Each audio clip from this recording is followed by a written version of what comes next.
but another big thing for you this time was Dancehall Queen. Yeah. Yes. That's an interesting story. I'm talking about Dancehall Queen now. And Dancehall Queen and another TV ad that I did for, I think, a Fiat Doubler international ad are testaments to how you can't challenge destiny. Something we're not meant to be. I never intended to be in Dancehall Queen. Never auditioned.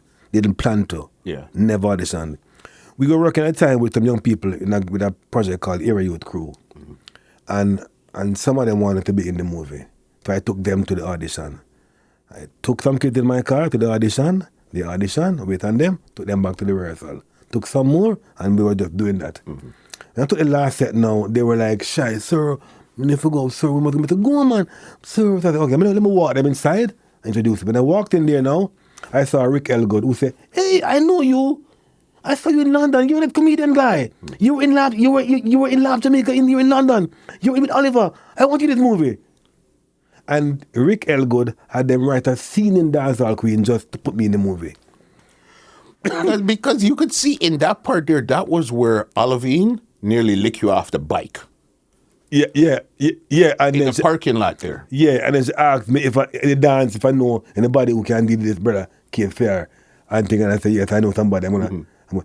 It wasn't planned. If you look at the movie, they could take those two scenes out, and the movie the story wasn't changed. Wasn't inserted to put me in the movie. Thank Rick Elgood who saw me and thought I want you in this movie because it wasn't the plan. I never planned to be in Dancehall Queen. Yeah, no, and that's that a little classic. cameo became a classic. I'm like, wow, Yeah. life is weird. Life is weird. But you just never know, especially, as you said, you were bringing kids. Yeah, They were afraid to go in. So you just, okay, come, I'll bring you in without no intention of anything. No, Yeah. that was a pure destiny, Yeah. serendipity. Trust That's me. wild. Another one, you were in another movie. This was with some big people in it. Eugene Levy, Jimmy Cliff, a couple more people. Club Paradise. boss. Yeah. All right. But this one came before Dancehall Queen. Yeah, So, long before the Dancehall Queen, yeah. Talk to me about that one. There. Yeah. That one, no, I think, how did I get into that movie? I have no idea. I remember, I have no idea. Robin Williams is in that. Robin Williams, Yes. Peter O'Toole, Jimmy Cliff. I was still at school of drama at that time? I think so. Because they just came and said they wanted some people to play soldiers. So I was part of Gandhi's army. I don't remember that because it's so funny. Wow, you did the research, but I forgot about that movie, Club Paradise, shot in Portland. Had a very interesting experience on that movie, though, you see? Again, live. So we were staying at a hotel, all the cast, and we were taken by a bus to the set at a beach. And in the bus that I was on was a bunch of guys who were there as Jimmy Cliff's entourage. Jimmy Cliff's cook, who I know from Trenchtown, Vivian Hendricks, I remember him. Jimmy Cliff cook, Vivian. And the band members for Jimmy Cliff were on the bus going to do the set. And bus full of Rasta man, weed and smoke. Chalice a smoke. Police stopped the bus. And a man threw the cutchy there, threw the chalice hose there, and man ended up on my seat.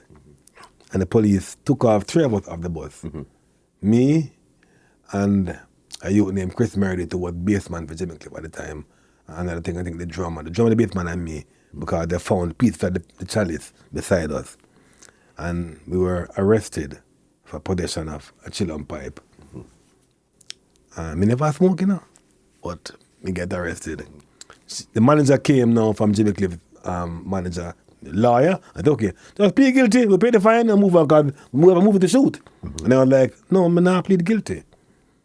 I said, well, if you don't plead guilty, it is Portland, you're gonna have to detain you till the court trial. Because the policeman wanted to do our job, we were taking the court same time. And they said, we plead guilty, we pay the fine and move on. I said, I'm not plead guilty. Because first of all, I can't jointly put it up shit on pipe. Two man can't join up with the pipe. The pipe, a one-man pipe. So I not be guilty. They tell you on your own. So I pleaded not guilty. And the judge said, why? I said, well, we're being charged jointly for owning a children pipe. We can't jointly own a pipe, a one-man pipe. If him say him one, therefore not my one. The judge said, okay, good point. You're free. You're free to go. And I, thank God. You know, I would have had a criminal record then. For something that you had nothing to do with. Yeah. You know. Your life is so interesting. It's just a lot of stuff that just seemed to happen. Yeah. This podcast is brought to you by www.twolinedmusica.com.